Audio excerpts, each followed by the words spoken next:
So, hello, Thomas. It's a big pleasure to meet you, and it's a great opportunity for me to have an interview with you about your inspirational story. My name is Lenka. I'm originally Czech from Prague, and I work for oikos. At the beginning, I'd like to ask you to introduce yourself and tell us a couple of words about you, your work, your passion. Sure. Thanks, Lenka, and thanks for having me for this interview. And welcome to everyone out there watching this. So a bit of background about myself. So my name's Thomas Vellacott. I'm CEO of WWF Switzerland, the nature conservation organization. And I've been in this job for about 8 years now. I did other things in WWF before that, but I came from a completely different field in that my first job was in private banking with Citibank. I then became a consultant with McKinsey, and from there then moved on to WWF. I've actually, when people ask me, how I got to WWF, I always tell them my first job was actually 1979 when I worked in marketing for WWF, selling stamps.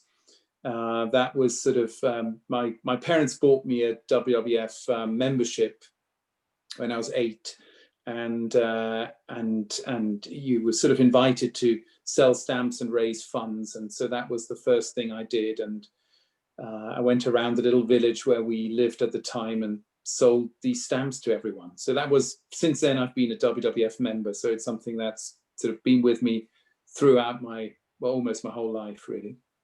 I've always been really keen on nature. It's just something that's always been really important to me. And really now working on how can we ensure this amazingly beautiful planet is going to be around for our children and for their children it's just an incredible privilege to be working on something like that. So really happy doing what I do. It's really great to hear, and it looks that your life journey brought you to the very right place, WWF, and your story will relate to that, if I understood well, right? Yes, yeah. So what I thought I'd do is talk a bit about innovation and also, I guess, systems change, because that's at the end what we need if we're serious about sustainability. And what I thought I'd do is I'd talk a bit about how, when I joined WWF, WWF was a successful organization. So, and the question is, how do you deal, if you then see that an organization is doing well, but that there are other areas which maybe we should be working on as well? And how do you deal with that? Because it's almost easier to do that if you're in an organization that is in crisis or whatever, because you can then, it's clear to everyone that they have to change. But if an organization is doing well, income is coming in, we're growing in terms of our membership, and then all of a sudden you realize that, yeah, but I think we should be doing some other things. It's kind of hard, or it can be hard to convince people. So in my specific, and this is something which the organization had been doing at various times in its history. It started out as an organization that was all about protecting specific species. It then moved on, it became obvious that if you want to protect species, you've got to protect their habitats. It's obvious that if you want to protect habitats, you've got to get the buy-in of the people around in those habitats. Then you move into realizing that, well, there's actually companies extracting natural resources from there. You probably need to have those on board as well. And so you kind of expand what you're working on. Your mission is still the same, but you work on it in different ways. So that's been something which has been part of WWF's journey really for the last 60 years. And I've just been part of sort of the last chapter of that. And specifically what what the situation I was now thinking of was, so WWF started working with companies about 20, 25 years ago. That was quite controversial at the time, because companies, for some, were sort of seen as, you know, the evil destroyer of nature. And for us, it was just always quite obvious that companies had to be part, you know, they were part of the problem, but they also had to be part of the solution. So we had, so we sort of built up partnerships with large companies, which, as I say, some people found really disturbing because they thought we were just greenwashing them. And we really tried to convince them that we were doing the right thing by agreeing very specific targets with those companies, and having, so it wasn't just about them giving us money and us giving them, you know, the panda logo, but it was about agreeing common targets which they were going to pursue, and regularly reporting on how they were doing on those targets. So that was quite a big shift at the time. That was one of my first jobs when I joined WWF, to work on those corporate partnerships. And so then we had those established, and we had quite a nice portfolio of partnerships, you know, things were moving. And then I started to get concerned that we were actually missing something, in that historically, if you look at how radical change has happened, take the Industrial Revolution, for example,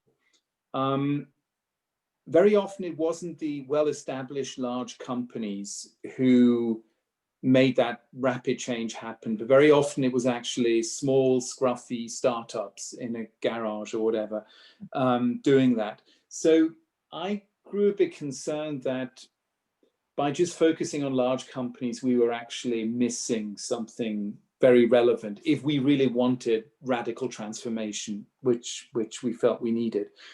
So we then started engaging with startups about 10 years ago, which was very new for us. We had no experience in that. I remember going to our board at one stage and saying that we were going to invest in that area, and just, it was, you know, having to take people along on that journey and kind of explaining, why are we doing this? You know, what does that have to do with nature conservation? So that was quite a journey. It was also clear for us from the outset that it wasn't going to be something which WWF could do on its own, but it was always about partnering. So we established a very deep partnership with Impact Hub worldwide, and have been working with them now for about 10 years. So it was really about, again, it was about saying, yes, it's really important what we're doing with the large companies, and we'll continue doing that, but we now have to actually do something different because we feel that there's something missing there. So, and maybe it goes back also a bit to the question of self-awareness. So how do you reflect at a moment when you're being successful in what you're doing? How do you reflect on what you're doing and challenge yourself as to, if I continue doing this, do I really get to where I need to go? Or is there something missing there? And do I actually have to start moving into a direction which I may not be comfortable about, which I may have very limited experience about, and exploring that, and kind of just having the courage, but also having the humility to reach out to others on that journey and partner with others who have more experience in that area, and have the courage to explore that. And it might have also gone completely wrong, and we might have decided that it wasn't the right thing to do. But so that's something which we try to do again and again, because you're never really at an end. We've now really moved ahead and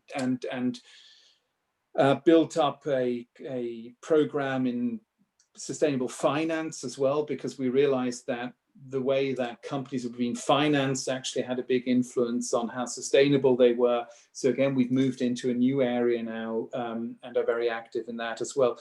And so that's at times that's scary, but at the end of the day, it's also really exciting because it keeps us on our toes and keeps us learning. So what I'm hearing is that you actually wanted to challenge yourself to go for a bigger impact in what you do. And then you took a risk to engage with the startups and had a strong partner, Hub Global, in that.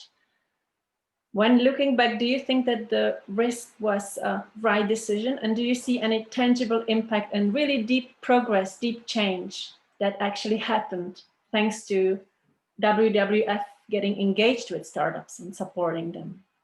Is there any concrete example? So, was it worth the risk? Well, I mean, after something has gone quite well, it's always easy to say, yes, it was worth the risk. If it had gone horribly wrong, would it have also been worth the risk? I think it is.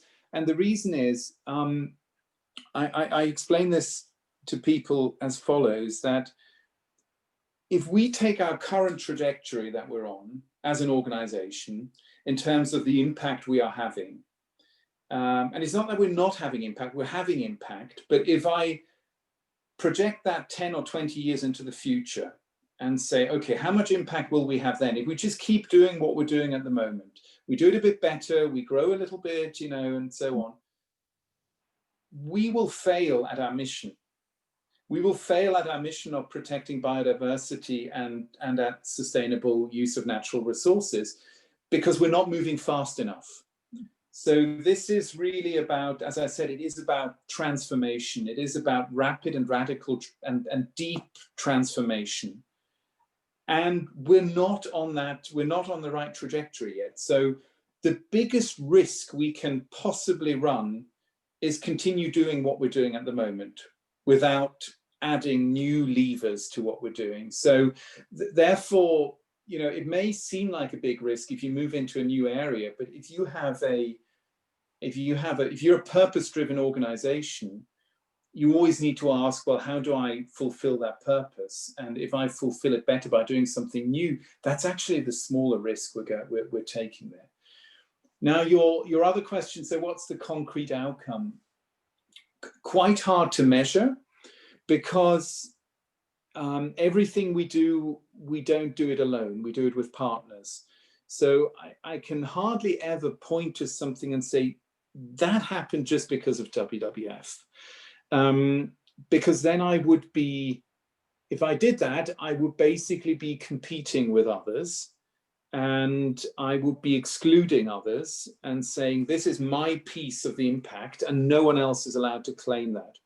Whereas in reality, if we work with companies, if we work with investors, it's always a joint effort and it's always a joint success.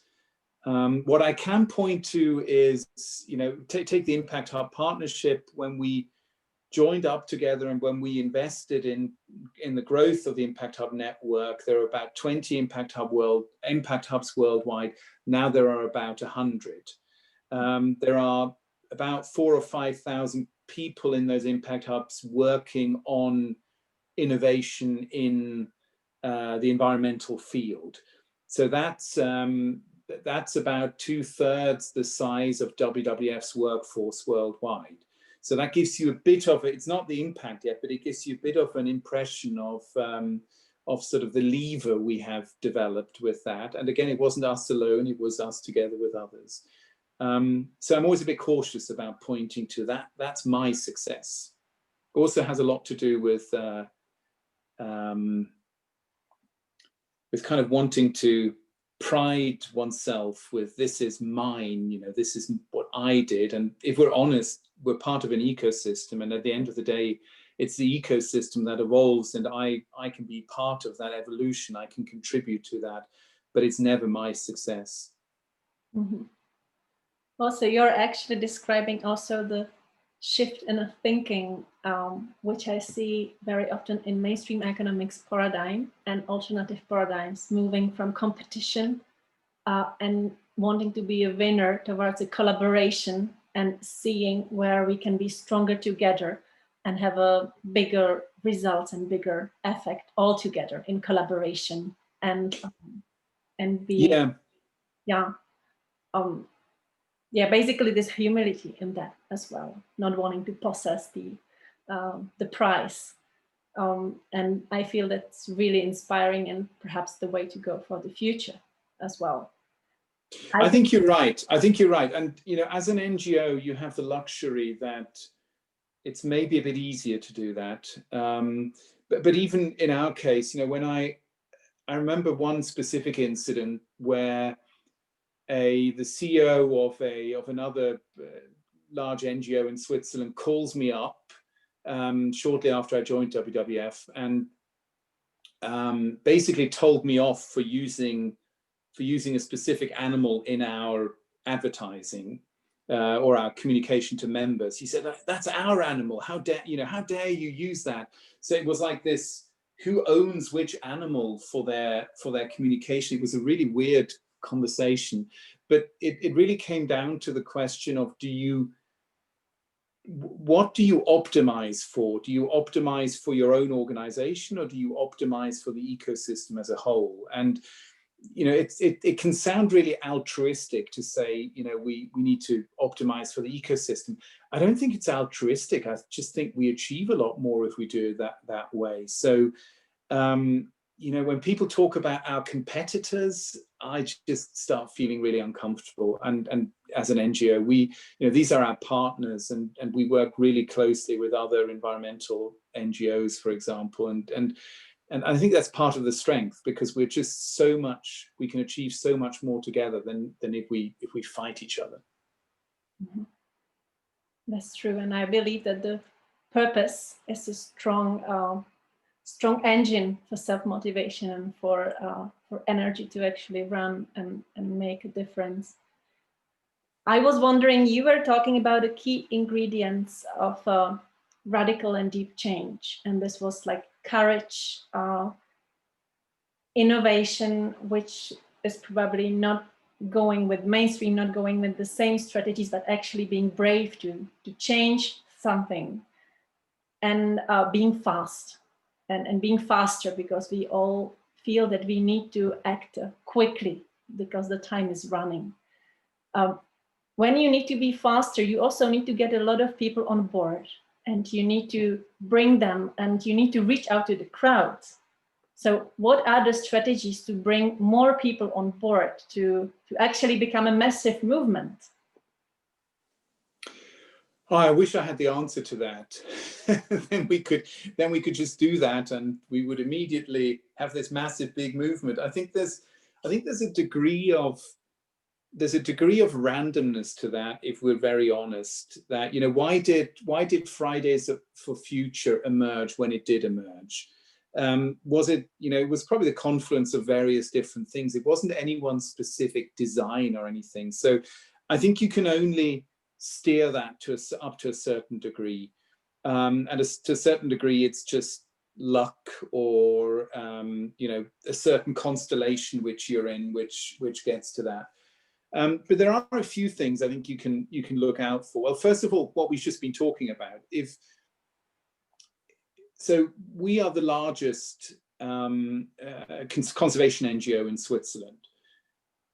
If we want to be part of a movement, then we have to be very clear through our actions that it's not about us in the sense of just WWF, but it's about us in a much larger sense. So it means giving certain things for free. It's being prepared to hand leadership over on different issues to others. It's about not wanting to control things, but letting things emerge. Because otherwise we will immediately have a sort of big brother reaction of, you know, you're just interested in your own little self-interest. So I think if you're seen as genuinely contributing to something larger than your own organization, I think you have a larger likelihood to get people on board. I think another essential ingredient is just reading change, so recognizing signs that things are changing.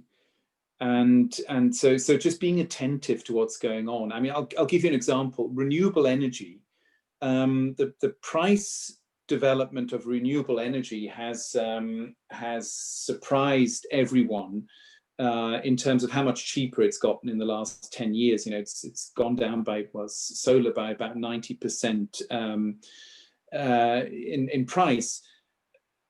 That's something which caught people by surprise, but once you start looking at it, you can watch that and you realize that there's actually, you know, with each doubling of cumulatively installed capacity, there's a reduction of around 25% in the price.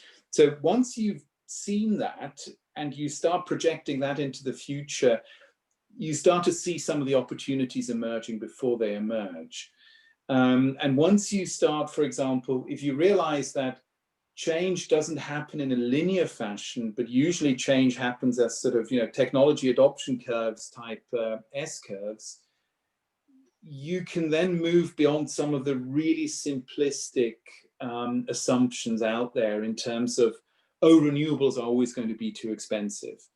Or, you know, electric cars will never be competitive with internal combustion engines because of the range and because of la-di-la-di-la. So I think, you know, being attentive to those kind of things and then being very humble in terms of enabling others when it comes to developing movements are two important ingredients. Mm-hmm. But I wish I had the magic sauce. I don't. Well, I wish you find it. That would be amazing. So you added ingredients also of being good observer and good listener to the other people and believing in possibilities instead of actually being skeptical when the new innovation is coming and it's probably not yet ready. But believing in it makes it stronger and more impactful in the future, like the renewables as well. Makes sense, yeah. You know that the next Gen Lead participants will be students who want to envision the future that will allow them thrive, and not only the humanity, but also the nature. What would be your key message for them, for the students?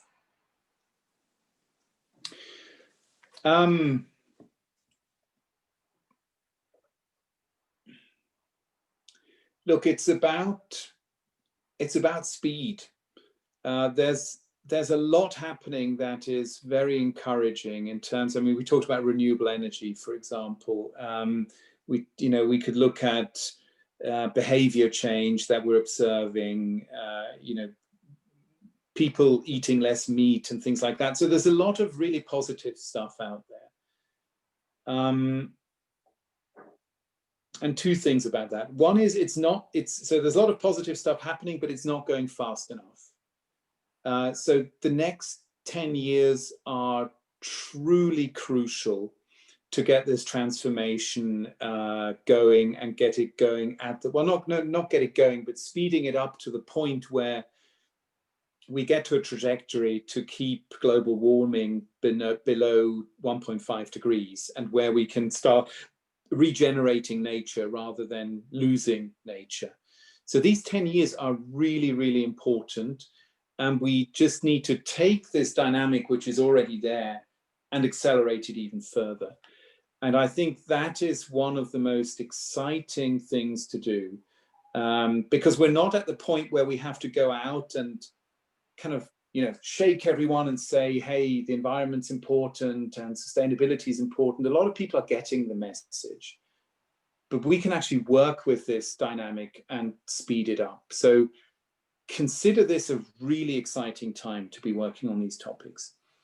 And the second message would just be, don't give up hope. I'm seeing so many people who are losing hope, which I find just tragic, because first of all, if you go beyond the evening news and the kind of look to some of the data of what's happening in terms of how markets are shifting at the moment.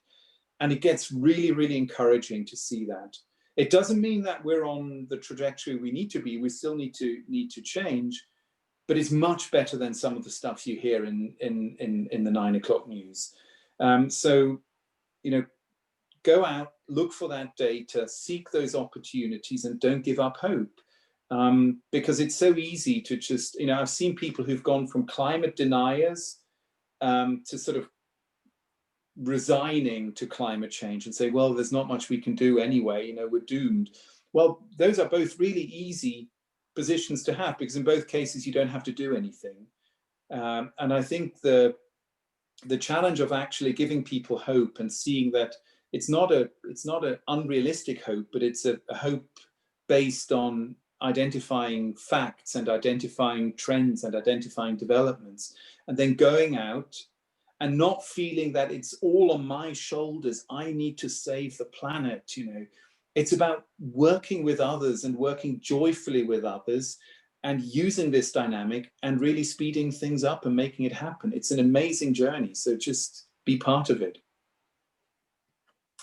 Thank you very much. So I believe that your story could truly inspire the whole student community of the future Next Gen Lead. And I believe it will help us to be wiser, more collaborative, hopeful, and faster. Thanks a lot for your time, Thomas. It was a pleasure to talk to you, and hope to be in touch. Thank you again. It was a delight talking to you.